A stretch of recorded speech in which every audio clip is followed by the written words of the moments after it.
muthatu kutsogola sakumapita ku ofesi kwanuko ndimakudziwa. ukati ku ofesi kwanga umakudziwa uthandauza chani ndikufuna tinyamukire limodzi panopo. Sinanga ndikuyeneka ndiyimirire kenako ndizipita ku ofesiko nanga ndiyamba kuyenda nditakhala sa. ndeno kuchedwa kuyimirirako kuti tidzipita bwanji. Mwina tomwina inuyo simukulingalira bwinobwino koma ineyo ndapalamula. Apatient assistelewa ndapatsa malizatsi olakwika ndauza kuti ali ndi mimba koma alibe mimba ndiye ndi mulandu waukulu kwambiri. Ku ofesi kwanuko palibenso chimene chikukachitika mukandikalipira mwina mukandipasa suspension kaya mukandichotsa ntchito ndaine sindingadzuke mwachangu kuthamangira mavuto ku ofesi kwanuko. Kuli mavuto kumeneko kutsogolani ndi kupezani. komano iweyo Trick dokotala wa experience ngati iwe zitheka bwanji kumuyeza sistele ngati uyu ndikumuwuza kuti ali ndi mimba alibe mimba. Ndipo ino sa ineyo kunena chilungamo ndazikhumudwitsatu. chinakuchitikirani ndi chani Dr. Trick koma? Sankhani yake ndimene ndakuwuzani ija ndayiwala ineyo maglasi ndimavala maglasi nde ndayiwala kunyumba maglasi nde sindinaone bwino mizere ija. unayiwala maglasi fuwa chani?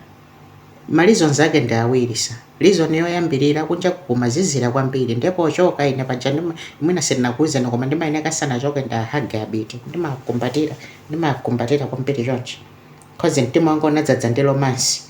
I'm romantic.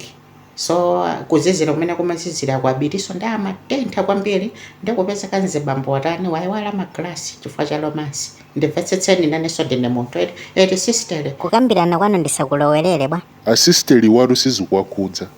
Okay, reason yachiwiri ndikunena kuti kuyiwala kulibe mankhwala olo iniyo samwe tilipira ngati madokta pamudzi pano. Simunalipire nanonso mwayiwala ndemo sizikugwirizana nanga za malipiro nzokambirana munomwe a Trick. Komadi sindimayeneka ndikambe choncho. komanso Dr. Trick tayimanikayi asista wa mazayezetsa mimba kunoko inuyo okhala sisteli mazayezetsera mimba. Ine chifukwa ke mmandisangalatsa kwambiri munthu wamkulu sa.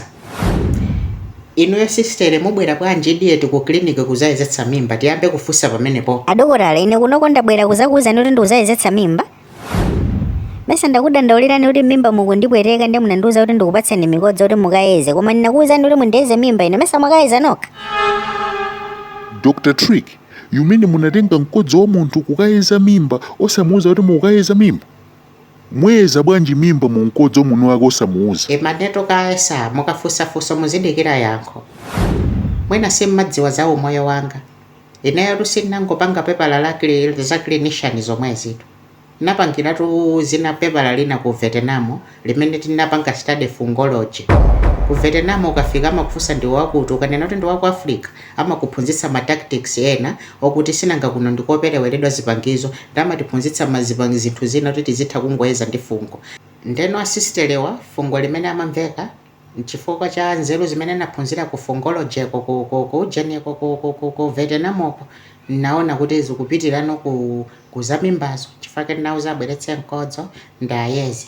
Mwangozi ndayiwala maglasi nkwauza ali ndi mimba alibe. Chifukwa fungo limene amamvekalo kuchingoni timati gu. Amamveka chifungo cha gu. Chioneka kutibe zakupita ku mimba kwa according to fungology ndinaphunzira ku Vietnam ulo. Tayimanikayi pompo Dr. Trick. Poyamba mwakamuyeza munthu uyu chinthu chimene simunamuuze kuti mukamuyeza. Mulandu kachiwiri mwamusokonezera malizatsi mwamuuza kuti ali ndi mimba alibe mulandu. Apa mukunama zokuti munaphunzira pepala lina lake ku Vietnam.